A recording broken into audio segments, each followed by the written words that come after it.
Can you feel it in the air? That certain sensation, the electricity of battle. I may not be able to tell you exactly where, but I promise you, somewhere out there on this great big beautiful world of ours, someone is engaging at this very moment in the time-honored tradition of debating the merits of subs versus dubs.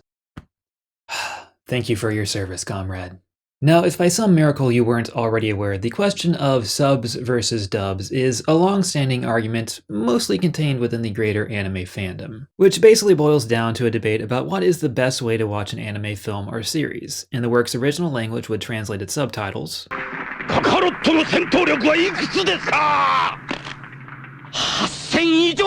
or overdubbed after the fact by new voice actors into your own language. Vegeta, what does the scouter say about his power level?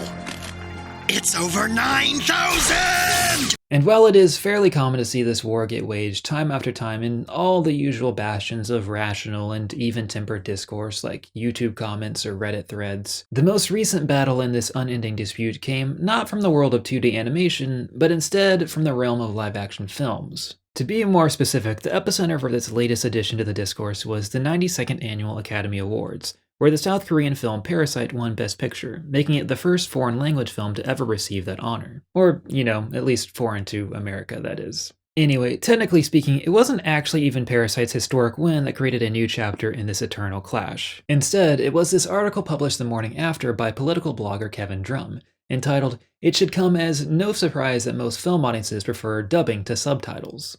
Which is definitely a bit presumptive, but hey, let's hear Kevin out on this one. After all, maybe he's got some solid or commonly overlooked reasoning to back up his bold claim here. First off, it's hardly just Americans who don't like subtitles. No one likes subtitles. They're only common in countries too poor to afford a dubbing industry. Yikes. Quick side note here, I do feel like it's worth pointing out that currently, there actually isn't an English dub for Parasite that exists. But in case you were curious, there does happen to be a French dub for the film on the recent Blu-ray release. Jessica, fille unique, Illinois, Chicago, en cours avec Kim Jin-mo, ton cousin. Okay, so I'm going to save us all a lot of time here and just tell you the other 132 words in Kev's lengthy and clearly well thought out blog post don't really do much to help his overall case either. And yet, despite that fact, for the first 5 to 6 hours after this post was originally published, all of film Twitter decided to just go ahead and lose their damned minds anyway. And thus the whole battle between subs v dubs was rekindled yet again. Now, I've got to be honest with you, normally this isn't really the kind of topic I'd like to make an entire video about. Primarily because, well, it's kind of just been talked to death at this point. And that's not even to mention the fact that, at least if you ask me, this whole debate is, at its very core, just fundamentally ridiculous. Like, this whole ordeal is an argument over a matter of preference. Who cares? Why do you care how someone else is watching a movie or a TV show? Just watch the thing however you prefer and don't worry about what anyone else is doing. I guess what I'm really trying to say here is, just mind your own damn business. But at the same time, while I may find this whole debate to be pretty pointless, I will also concede that it nonetheless is a subject that people are clearly pretty passionate about. Like, if the reaction to this insipid hot take is proof of anything, is that apparently it's not just anime weirdos who have strong opinions about this. Which inevitably led me to ask the obvious next question of, why? Why do people care so much about this? And thankfully, I think I may have an answer for you. But as I'm sure you can already guess based on the lengthy runtime of this video, it's not going to be a particularly quick answer. So why don't we go ahead and just get this show on the road?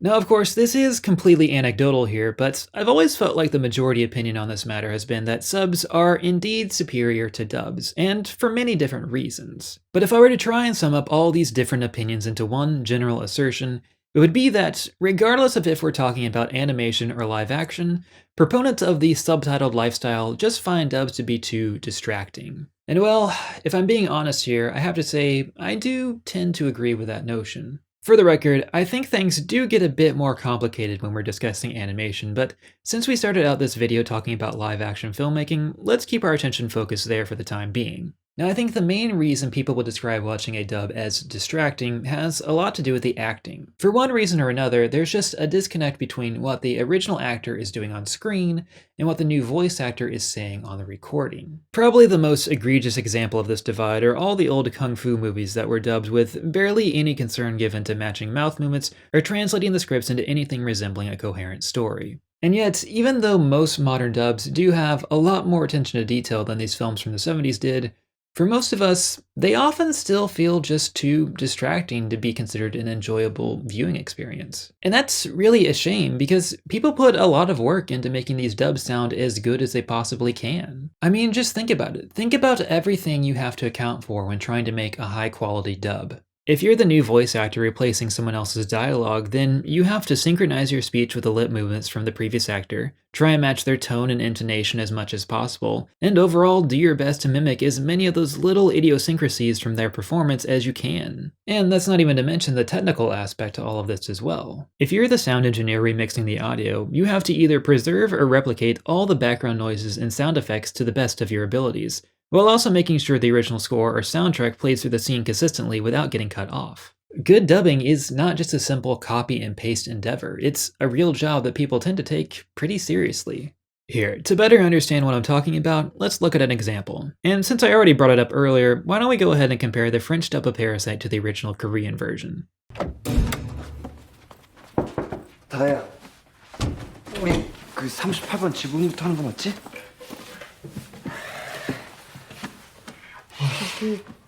선생님. 그거 아세요? 다송이 죄다 설정인 거. Bonjour d'ailleurs. On va commencer par la question numéro 38. Excusez-moi, Monsieur Kevin. Est-ce que vous saviez que Da-song y joue la comédie?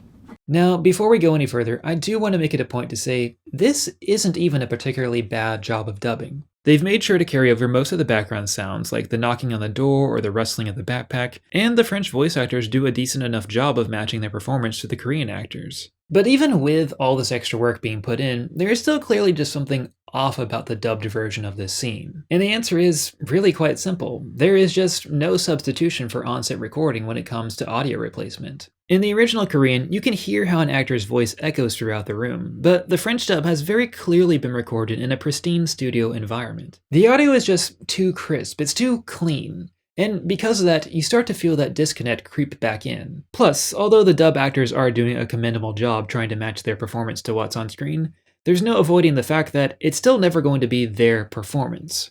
Like, I don't speak French or Korean, but even if the voice actors perfectly synchronize their dialogue with the other actors' mouth movements, I can still tell that's not the same person because, well, they're not. And it's not because the voice actors are bad at their job, it's just that you can never replicate someone else's performance 100%. And so because of these many obstacles, even if you're someone who has no knowledge of how acting or audio mixing works, you're still more than likely going to have that gut feeling that there's just something off about most dub performances. But the next question is, does all of this still hold true in the world of anime, where this whole dispute originally began? Well, the answer is, unfortunately, well, it's complicated. Generally speaking, and that is important to clarify because there are always going to be a few exceptions for literally everything I'm about to say, but generally speaking, there are a few inherent advantages to dubbing a work of animation as opposed to a piece of live-action filmmaking. For starters, perhaps the biggest advantage to working in animation is that, regardless of the language or country of origin,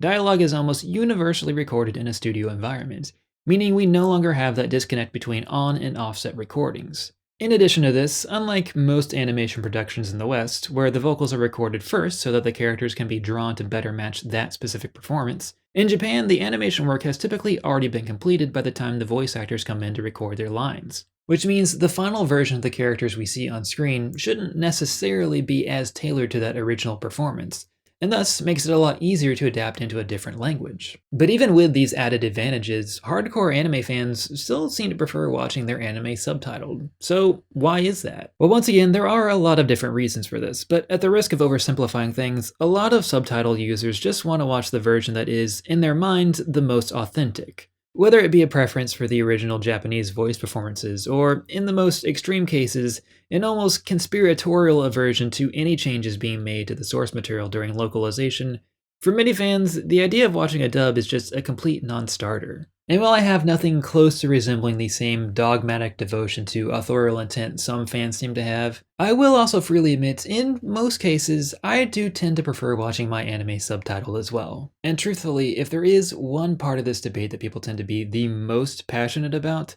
it's gotta be the narrative changes that get made in the conversion from sub to dub. So I want to take a moment and go over why some of these alterations get made in the first place. Now, a pretty obvious question you might have up front is, why aren't there any differences between dubs and subs to begin with? After all, you already have officially translated subtitles, right? So why not just use those as your script when recording the new lines of dialogue for a dub? Well, while that would certainly make things a lot faster and easier, in practice that isn't actually a great tactic. You see, dialogue sounds very different when we read it in our heads versus when we hear someone else perform it out loud. So the localizers that are creating the script for a dub not only have to write new lines that still convey the same information as the subtitles, but also sound natural for an actor to recite during a recording. On top of this, there is another big technical roadblock you have to deal with when adapting anime, and it's something we've already touched on when talking about live-action dubbing. Matching mouth movements. Now thankfully, in animation, the mouth movements, more commonly referred to in the industry as lip flaps, can be composed of as little as 3 distinct drawings, so there is a bit more wiggle room there to try and fit in new dialogue without it looking completely out of sync. But at the same time, that doesn't also mean there haven't been some strange examples of anime getting altered over the years. If you were paying close attention at the beginning of the video, then you probably noticed a difference between these two clips that I showed you. カカロットの戦闘力はいくつですか ?8000 以上だ Vegeta, what does the scouter say about his power level? It's over 9,000! That's right, in the original Japanese version of this now famous scene, Goku's power level is actually over 8,000, not 9,000. And the given reason for this change was, you guessed it, in English, 9,000 supposedly fits Vegeta's lip flaps better. Now, how necessary this alteration really was is obviously up for debate. Personally, I'm not sure any viewers would have noticed any off-sync lip flaps if the line had never been changed, but I mean, clearly, for at least one person on the dubbing team, this was a worthwhile change to make. And ultimately, I think that's the key takeaway here, because regardless of all these other outside circumstances, at the end of the day, what gets changed and what stays the same is always going to be a judgment call. And that's kinda just a compromise you have to be willing to make if you're gonna regularly watch dubs. Okay, so with all these many reasons we've now gone over as to why someone might prefer using subtitles, I suppose it's high time we go over why someone might be willing to settle for watching a dub instead. Well, for starters, maybe watching a dub just doesn't bother them as much. After all, it's easy to see how different the dub is from the original language version when I play them right next to each other, but if that's all you're watching from the very beginning, it's certainly something you can get used to. But another big reason, and I really do wish this were brought up more often during this debate, is ultimately, this is a matter of accessibility, which I'll just be honest with you here and say, that is a subject I take pretty personally. Like, I'm sure by now you've noticed my eyes moving back and forth all over the place, and that's not because I'm reading a script right now. I mean, technically, my script is actually down here. The reason for this is I was born with an eye condition called nystagmus, which negatively affects my vision. It's kind of hard to explain because I've never had your vision, and obviously you've never had mine, but as best as I can tell, it's not a matter of things looking blurry or out of focus. Instead, for me, I think things just look like they're much further away.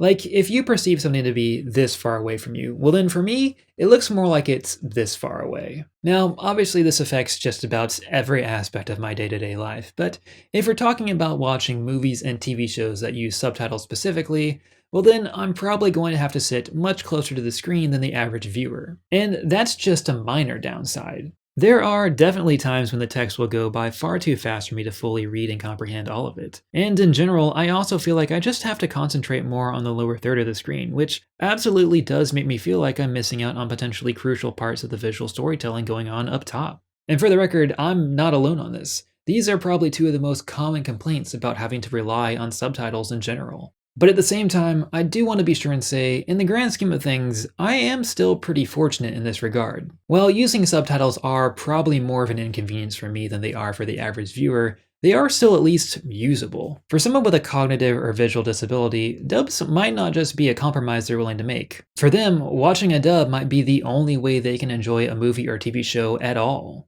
Not to mention, on the flip side of this, if you're someone with a hearing disability, well then you actually may need subtitles for media that was already created in your own native language to begin with. So I mean, ideally, every piece of media would be released with both dubs and subs available as a viewing option. And so with all this in mind, I think this particular sentiment from earlier in the video bears repeating. Please, just mind your own damn business.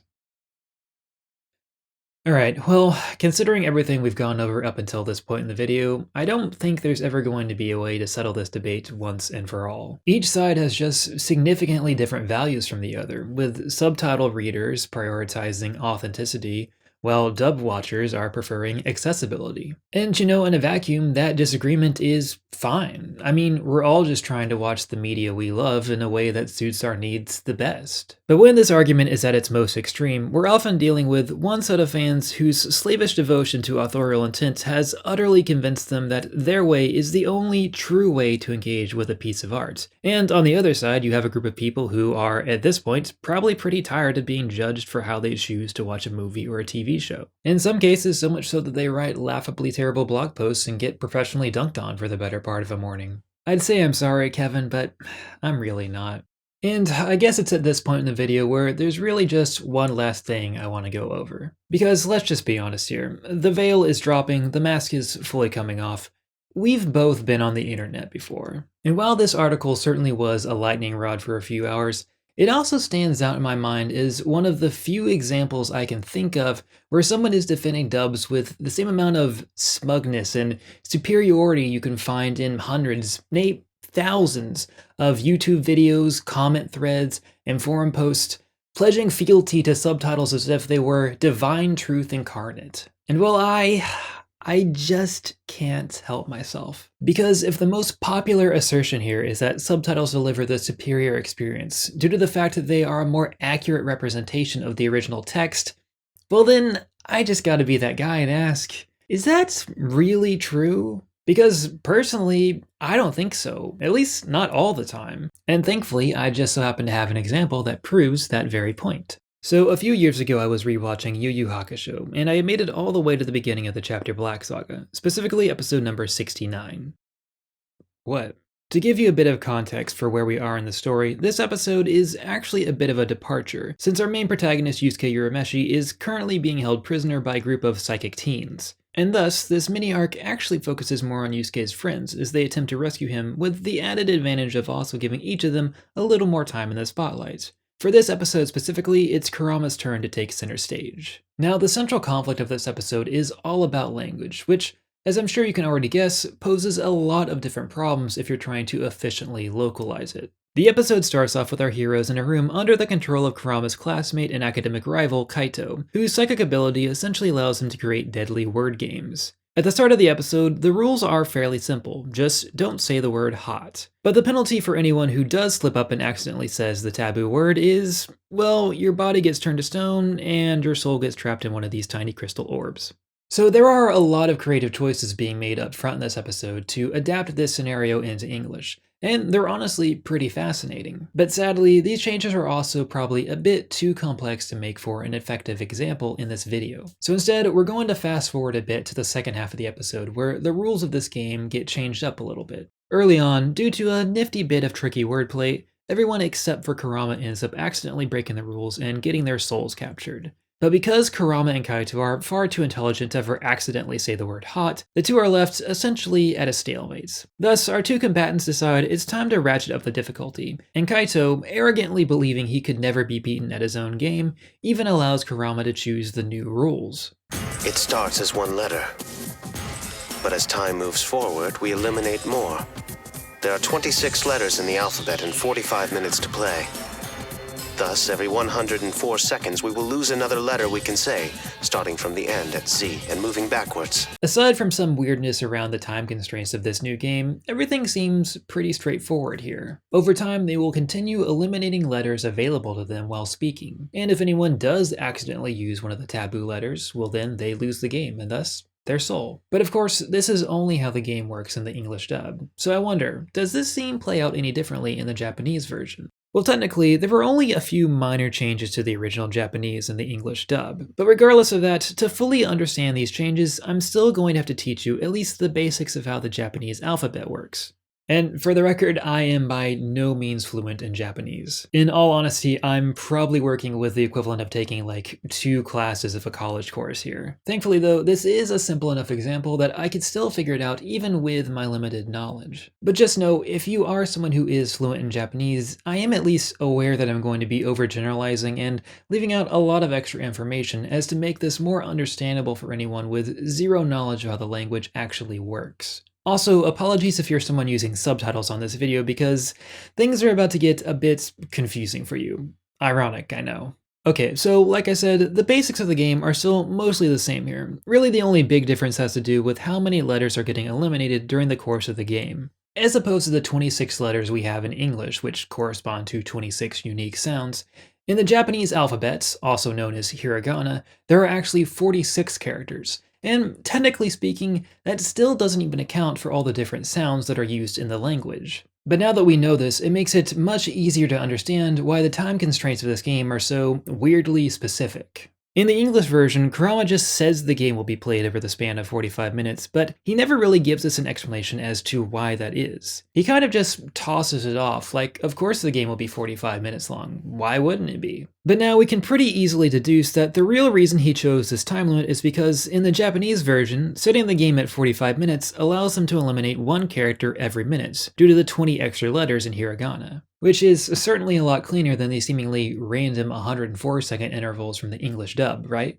Ideally, I'm sure the localizers would have loved to just change the rules of the game to take place over the span of 25 minutes instead of 45, but because there are these frequent shots of a clock denoting precisely how much time has passed, I guess they just decided it would feel too disconnected if they shortened the time frame of the game in English. And so in the end, they basically just went ahead, did the math, and thus settled on the far more unwieldy rule of eliminating a new letter every 104 seconds. Once again, certainly not ideal, but hey, it gets the job done. Now the other important thing about hiragana you need to know to understand this scene is, just like in English where we recite the alphabet from A to Z, there's also a specific alphabetized order that the different sounds go in. Essentially, it starts off with the 5 vowels that we use in English, albeit in a different order and with a different pronunciation. Instead of A, E, I, O, U, in Japanese we start with A, I, U, A, O, and from there we just continue this pattern by adding new consonant sounds in front of the vowels. Ka, ki, ku, ke, ko, sa, shi, su, se, so, and the pattern continues going down the line in this fashion.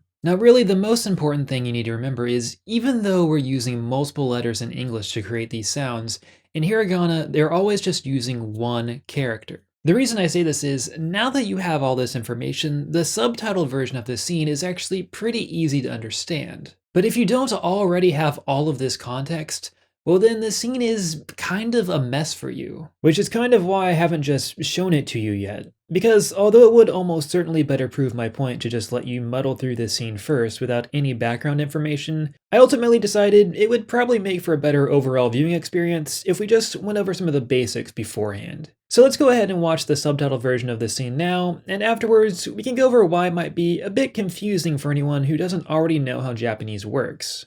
タブーは一文字。ただし、1分ごとに増していく。最初はあ。その次はいと。1分ごとにあいうえお順にタブーが増えていく。まあ、使える文字が一つずつ消えていくと言ってもいいがね。For starters, the only characters Kurama mentions specifically by name are A followed by E. So not only is this confusing if you don't already know the alphabetic order for hiragana, but because they specifically use the word letter and not character, it primes any English speaker's mind to think they're talking about the English letter A and not the Japanese character A. And what makes this even worse is, since they're going in proper Japanese order, starting with A, I, U, E, and O, if you still think they are talking about the English letters instead, well then they've basically just eliminated almost every word in the English language. While these 5 characters in Hiragana are certainly important, they're nowhere near as essential for creating new words as their English counterparts are. In Japanese, even though the character A may be eliminated, Kaito and Kurama can still use ka, ga, sa, and so on. So basically, while the order of operations certainly makes this game challenging in Japanese, when literally translated into English, they make the game essentially impossible. Now clearly, if you're watching the subtitled version of this episode, it would be obvious to you by this point that something is just clearly getting lost in translation here, and certainly you could still understand the broad strokes of what is happening. Even though you might not understand exactly how or why, you at least know that, generally speaking, the character's ability to create words is being whittled down over time. But with all this in mind, I want to ask you again, is this really the better version to watch if you only know English? Because I remain unconvinced. In the dub where you know exactly which letters are getting eliminated and why, you can actually follow along with the scene and look for any accidental slip-ups the participants in the word game might make. But in the subtitled version, unless you have a lot of extra background information the episode absolutely does not have time to give you, well then you're kind of just sitting back and waiting for the scene to resolve itself. Both versions are, in their own way, understandable enough, but I would say only one of them is actively engaging to watch all the way through. And for once, it sure as hell ain't the subtitled version. Now the last point I want to make before I wrap this video up and send you all on your merry way is, I don't think this is just a one-off example where the people making the dub did a much better job than the people writing the subs. In actuality, the reason I love this example so much is I feel like it's a perfect microcosm of all the inherent disadvantages in aiming for a literal translation. Like, I think whoever wrote the subtitles for this episode did about as good of a job as they possibly could have done. The real problem here is there are just no amount of fan sub footnotes in the world that you could add to this scene to make it fully understandable for a viewer that doesn't already know Japanese. Like, come on, just think about how long it took me to explain all of this, fairly basic information. I mean, this is literally just explaining how the alphabet works. So I can only imagine all the far more complicated issues localizers run into all the time that we just never even hear about. And probably the most fascinating aspect about this example to me is just how the dubbed and subbed versions of this episode ended up the way they did. For instance, let's just forget about the visuals for a second. In their simplest form, both versions of this episode conceptually exist as nothing more than a script. And they very easily could have been swapped at any time. Just have the voice actors use the subtitle track when recording their new lines, or use the dub script to replace the official subtitles. But ultimately, I think it's pretty telling which script ends up manifesting with each version, because they match almost exactly what each audience is usually looking for. Technically speaking, the subtitled version is way closer to a literal translation of the Japanese, but that also makes it much harder to understand. Whereas the dub undoubtedly does take more liberties with its adaptation, but at the same time, it's also much easier to follow if you only know English. And the final thing I want to be clear about is, I know I've been going pretty hard against a certain subset of subtitle fans at the end here. And that's mostly because, like I mentioned earlier, this has always seemed like the most popular side to take in this unkillable debate. But if the main reason so many people see subtitles as superior boils down to you're making less of a compromise by using them, well then, I just wanted to point out, I don't think that's really true. I get wanting to watch the version of something that clearly means a lot to you in the manner that is closest to the author's true intent, that doesn't make any changes and preserves the spirit of the original work as much as possible. But in a lot of cases, for an even greater number of reasons, that's just an impossible task. Unfortunately, whether we like it or not, any media that we choose to watch that wasn't made in our native language is going to require us to make certain compromises, regardless of what version we choose. So I guess to summarize all this, I'm just gonna say it one last time. Please, for the love of God, just mind your own damn business, you bunch of nerds.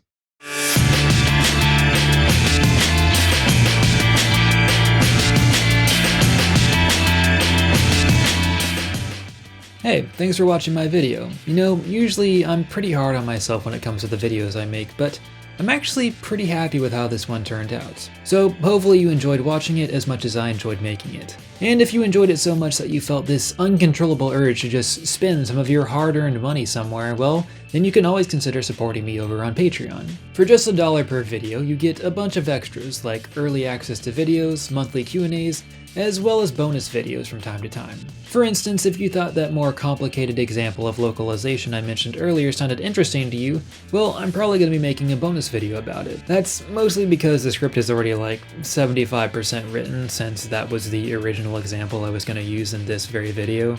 Oops. Anyway, regardless of if you decide to support me on Patreon, the main videos will always be free on this channel. Alright, I think that's about all the shameless self-promotion I can handle for one day. So until next time, I'll just say my name's Drew, and you've been watching Select Screen.